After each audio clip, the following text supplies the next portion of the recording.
engagement right after. Mr. President, the floor is yours. Thank you. Thank you very much, Patrick. Mesdames et messieurs les journalistes, je viens d'avoir un entretien de 3 heures avec l'Assemblée générale des Nations unies dans le cadre du débat du dialogue public des candidats au poste de secrétaire général des Nations unies. Nous savons que le monde que nous vivons est un monde dominé par les crises multiformes, les guerres et le manque de confiance et l'absence de dialogue. Si j'ai tenu à présenter ma candidature, c'est certainement en m'appuyant sur mon expérience d'homme politique, de leader, ayant dirigé pendant 12 ans le Sénégal, mais aussi ayant, pendant ce parcours, assumé des fonctions de présidence en exercice de la CEDEAO, ayant arbitré des conflits et surtout participé dans la résolution de plusieurs conflits en Afrique de l'Ouest, mais également pendant ma présidence de l'Union africaine, j'ai pu mettre la doléance ancienne de l'Afrique, qui était d'appartenir, de participer à titre de membre permanent du G20, grâce aux capacités de discussion que j'ai pu avoir avec les différents leaders du G20 et du G7, où individuellement, j'ai pu porter la voix de l'Afrique, qui était un continent marginalisé, il faut le dire, qui n'avait pas toute sa place autour de la table globale. Je pense que cette expérience du dialogue et cette non-neutralité doit me permettre de ramener la confiance dans l'Organisation des Nations Unies.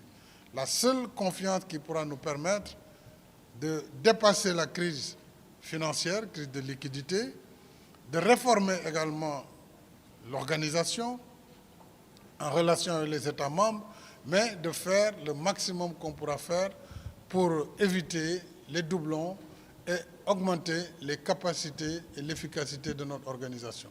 Donc vous avez suivi avec moi toutes les questions de toutes les parties du monde. Je retiens la grande préoccupation des pays, petits États insulaires, petits États logland, donc qui n'ont pas accès au littoral, mais également l'action climatique globale qui revient, et surtout la répartition géographique des emplois seniors de l'ONU pour que les autres États puissent également voir leurs ressortissants occuper ces positions importantes. Donc autant de défis sur la paix et la sécurité, sur les opérations de maintien de la paix, sur le financement finalement du développement après l'agenda 2030. Nous sommes à 4 années de la fin des objectifs du développement durable et nous sommes encore loin du compte. Il va falloir, avec le pacte du futur, travailler avec les États membres, travailler avec les institutions de Bretton Woods, travailler avec le secteur privé pour apporter des solutions nouvelles sur le financement du développement. C'est un peu autour de ces problématiques que s'est tenu cet échange très fructueux que je salue, qui est un échange qui participe aussi à impliquer davantage les citoyens, puisque tout le monde peut suivre ce qui se passe et comment le secrétaire général des Nations Unies est choisi et comment le processus se déroule. Je vous remercie et je suis à votre disposition pour vos questions. So thank you very much indeed for your integrated vision, peace, security, human rights and development. So please, once you ask a question, please indicate who you are, your name and your media house, who you represent. We'll take a couple of questions and the President will respond to a set of questions. Let's get a piece of paper. Hang on with us. Piece of paper. Piece, pen. I have a pen. Okay. Yeah, okay.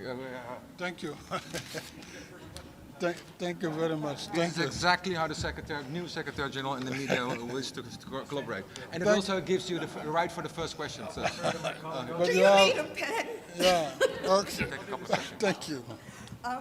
Thank you very much, Tell me who you Mr. are. Sall. Edith Lederer from the Associated Press. As I'm sure you know well, by tradition, the job of Secretary General has rotated by regions. and this year it is the turn of Latin America.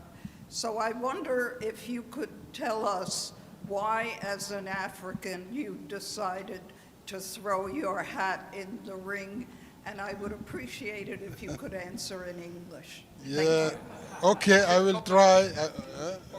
Okay. Thank you, Mr. Sall. Gabriel Elizondo from Al Jazeera English. I also supply all the paper at the building as well. No, just kidding.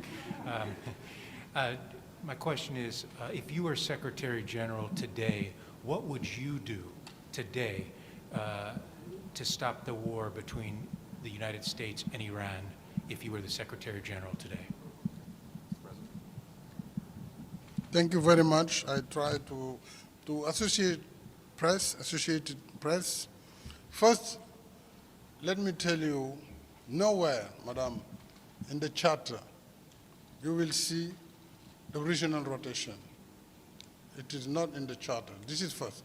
It was an aim, and I salute this aim, for inclusivity. But if you consider United Nations since the beginning, UN served 16 terms of Secretary General, 16. On these 16, you have 7 went to Europe, Western Europe, 4 to Asia Pacific, 3 to Africa, 2 to Latin America, and 0 to Eastern Europe. This is the fact. So that means it is an aim, I can accept that, but nowhere, you know, in the fact we have this rotation, regional rotation, as a principle duly respected by the organization. So I'm not here as just someone who interferes coming from the global south. After one secretary from the north, I think I'm on my right to postulate, and I think what is important for the member states is to find the best profile they consider to conduct the organization on this particular moment.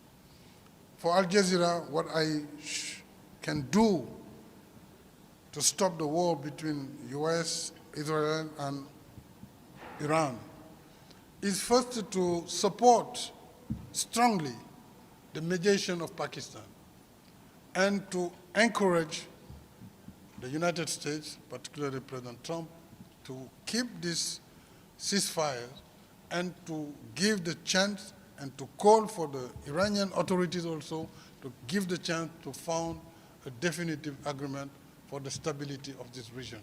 We don't need more bombs, we don't need no missiles, we need peace, and I think we have to support this initiative from Pakistan and to call all the parties to continue to work closely for a peace agreement.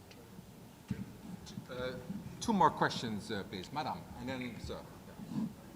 Hi, I'm Dulcie Leinbach from Pass Blue. You say the 3 pillars of the UN are peace and security, development, and prosperity, which sounds awfully Trumpian. Was that your intent? And what happened to human rights? Okay, please, sir.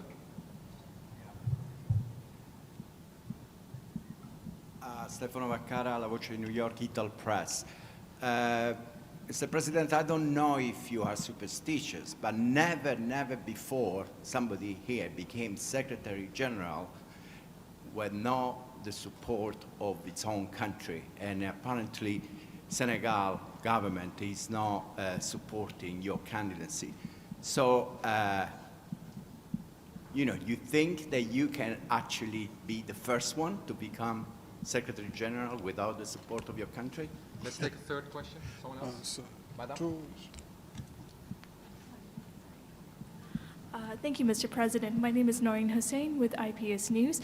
I would like to ask, as Secretary General, how would you promote the nuclear non-proliferation agenda in the United Nations, especially in a climate where both nuclear and non-nuclear states are showing more leniency around the idea of proliferation? Thank you.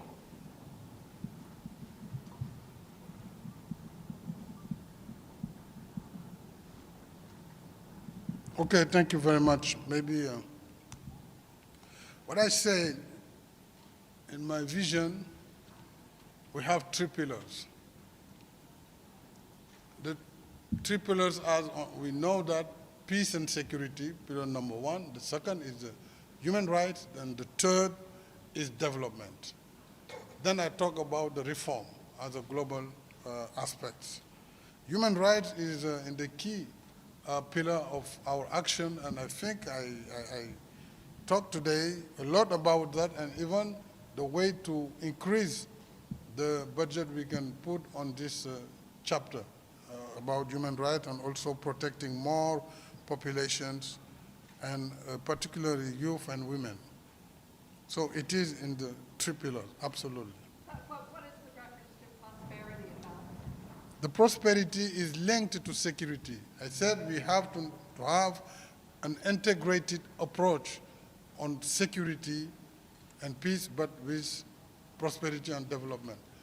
Without prosperity or development, you cannot have a sustainable peace, sustainable security. That's why I said we have to have an approach where we have an integrated relation between peace, security, and development, and also respect of human rights. About my country, as you know, I was candidate, and I asked my country to support. At the same time, after a while, I did not have the response of the country, and I have the support of Burundi, who is the chair of AU, and it is the moment for me to thank you very much, President of Burundi, President Evariste Ndayishimiye, who is also the chairperson of African Union. So what the charter said is, to be candidate, you have to be sponsored by a member state. Of course, ideally, it should come from your country, but if it's not, that doesn't mean that you cannot candidate. And I'm not I don't know how you call it, je ne suis pas superstitieux, mais je sais que le choix du secrétaire général dépend d'abord du choix des 15 membres du Conseil de sécurité qui sera transmis à l'Assemblée générale. Donc c'est ça qui compte. En plus, il y a énormément de pays du continent qui sont derrière cette candidature, à commencer par le président de l'Union africaine. Pour Madame Mariam Hassan, je crois, pour le traité de non-prolifération nucléaire,